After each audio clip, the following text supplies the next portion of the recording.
Pati ko sa akong pamilya dalas Pinas sa grabe na ninyo yung pagpangloko sa kuha ba. Sa una papila na ka milyones ang iyong hangi pangwaldas ta kong sweldo. Tapos ako pa ginabalikas niyo, ginabastos ko niyo dire. Akong uyab ba, grabe pa nabsag nasto nga sa lahod naghunahuna na sa inyong hadinha pag di makuha dayon na akong gihulog nga kwarta. Naghunahuna na, nagdali-dali na. Halos tanan akong gipadala sa inyong hagani, wa na siya nagbilin og para sa iyaha.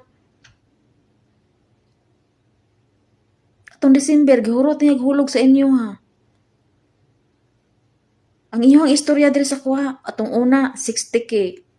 Bayad ko no sa lote, 60K ang baligya. Pagkahuman, 50K. Atong October, tanan akong bonus, akong gihulog di sa inyo ha. Napamoy allowance. Waan niyo nagyunahuna og asa ko nangita anang kwarta ha? Gihunahuna ba na ninyo og asa ko nagipangpunit ng kwarta? Wa ko na munit og kwarta diri. Grabe halos wa ko'y tulog. Namiyahok na akong naong gani o. Parte na akong kapuya. Kamo daw, tulog daw mo sa pila ka tuig, 2 ka oras, 3 ka oras, kada adlaw. Di pa mo makahalos makalingkod. Wa pa halos pagkaon. Tibok adlaw tinapay kape. Nagkurog akong mga kaunuran, trabaho, gyapon ko, nagsakit ko diri, di kaya ko niyong ginakumusta. Nagsakit ko diri akong giagwanta, nagtrabaho ko. Para ninyo, para sa inyong ugma. Kanang lutiha ba? Kahibalo mo nga di jud takuan mo palit. Kay humana ko niyo gigago sa una pa. Luti sa konsolasyon, 60K ang kantidad, gitagaan tamog cash. Gipadalahan tamog 78,000. Orada. 78,000. Asa naman ang luti sa konsolasyon? Gipalit ba ninyo? Wala. Karon, diha sa Malatibas, ako anang gipugos og palit kasi gimog kuan ako diri, sige mog sinamok-samok na ako diri. Pero ang luti sa kalinan, inyong hanggi, pasagdan. Ha? Grabe kay mo pag-abusar sa kuha. Milyones na inyong hanggi pang waldas na kong kwarta. Nagtuo mo gipamunit ko na diri. Paglakaw mo sa kasada, kita ba mo piso? Grabe sakripisyo na ko diri ba? Daghan na kay mo nga buso na ko. Busado kay mustanan, busado, mga buisit mga. Ug magsalita na ta diri mag-ingnon na nyog maot og batasan. Mura mo kamo ang trabaho mga buang mo. Unsay gigamitan niyo sa 20K, gibaligya pa niyo 2 ka motor. Asa gawutang ng mga utok ninyo in tawon? Halos pa ko magag-away din sa kung amo dugay mahulog. Bisag perting bisihan na sa trabaho mi tanan diri. Yan na naon ko ninyo, busado mo ha. Bantay na nang titulog, wa pa na di na ninyo na mapasa diri ugma. Gipalit ko na, kaniingon mo na titulo. Nasiparit na sa mother title. Karon asa naman, kasabutan man na. Ninyo akong lukuhon? Kaysa tanaw ninyo, wala ko'y grado, bitaw, wala ko'y grado. Pero na ako diri. Tuo mo di ko na pangitaon umuuli ko. Kanantanan. Ngayong ipang request di pangitaon ko na. Inig-uli. Di ta mo atrasan, bisag asa ta mag-abot, buang mo ha. Kanatanan na anay resibo, gipahipos ko na. Gipahipos ko na mga resibo sa kong uyab. Bantay lang jud mas kuha. May ex na ko dira, nagpabuhi na ko. Asa mo kakita og ex nga nagpabuhi sa ex? Baga kay kag naong, inutil kang dako, animal kang tawhana ka. Anak nimo nga imuha ng obligasyon sa kuan nimo tanan, ultimo utang ninyo, dako pa mo utang kaysa akong sweldo. Magkautang-utang mo bisan asa napitaan ng kuan, pati tindahan dagko mo utang.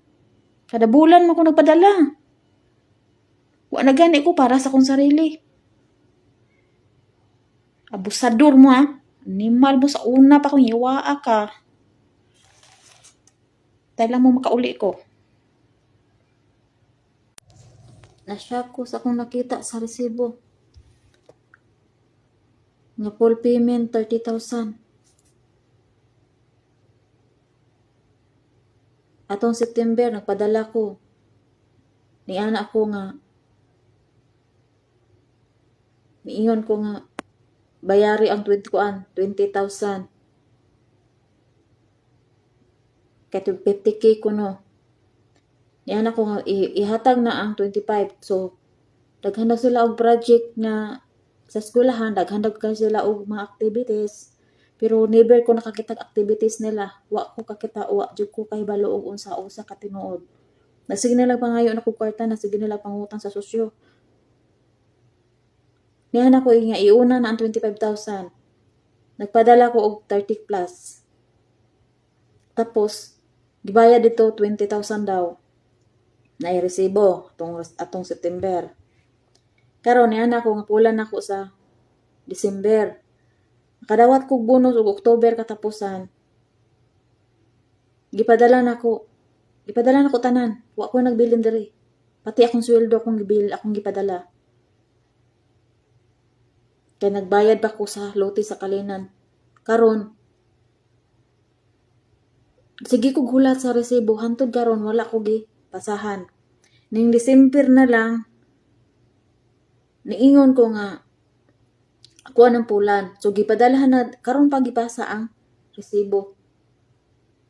Dapat, full payment tanan, 50,000. Kaya 50,000 jud, una jud, 60 jud ang giingon sa kuha. Tapos ni 50,000. Karon, kaya katong unang kuhan, niingon mga 50,000 no. Karon natingalan ako sa full payment kay 30,000 ra. Unsa man jud inyo kapag pagloko ay sariling pamilya inyong kuhan, inyong giloko. Nagtumo na mo ko diri kwarta.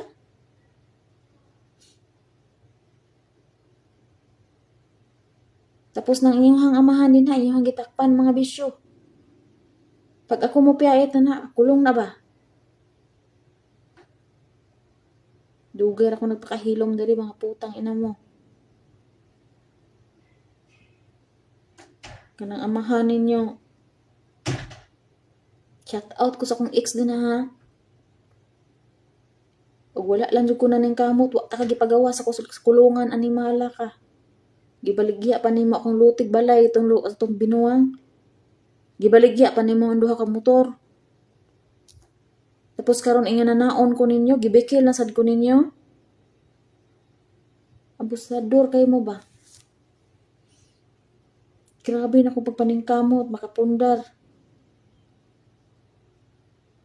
Milyon na akong sweldo, pila ka tuig ko diri na ning kamot. Tapos inyo akong ingon na naon. Grabe nyo, kabusado.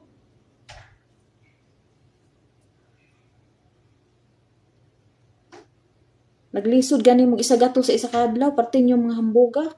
O gani mo mga trabaho. Samantala ning kamot diri ang sakripisyo diri nang ulila tanan, naa tanan, kasakit. Wa gani nagwaldas. Ultimo gani gusto ko mo palit gani investment na mga gold, di na lang gani ko mo palit. Kay may na lang unta o magkainoon sa emergency natin maprinda. Pero kamo akong giuna, mga putang ina mo. Grabe na ko kabisi sa trabaho diri. Inyo ha pa kong ipa-stresson. Wa ko na monetary kwarta ba kay nga nanaon ko ninyo. Sukad karon wala ko'y makita nga tituluan ng lote ha. Wala mo'y madawat akong allowance, di ko magpadala sa katapusan. Wa ko'y makitang kuan titulo. Salamat kay mo kung ako nagpabaya sa inyo ha. Samantala ning uban diri ang nag-anaha diri sa abroad pamilya nila gipasagdan. Kamu bungga mo, wa mo nagkaon og lugaw, wa mo nagkaugkarla, kamote. Kago mo ha. Kamu akong gihuna-huna kanunay habang nako sa trabaho. Kita ninyo na oh. Gihuna-huna ta mo, nagkapasok-pasok ko sa akong trabaho. Kita na ninyo.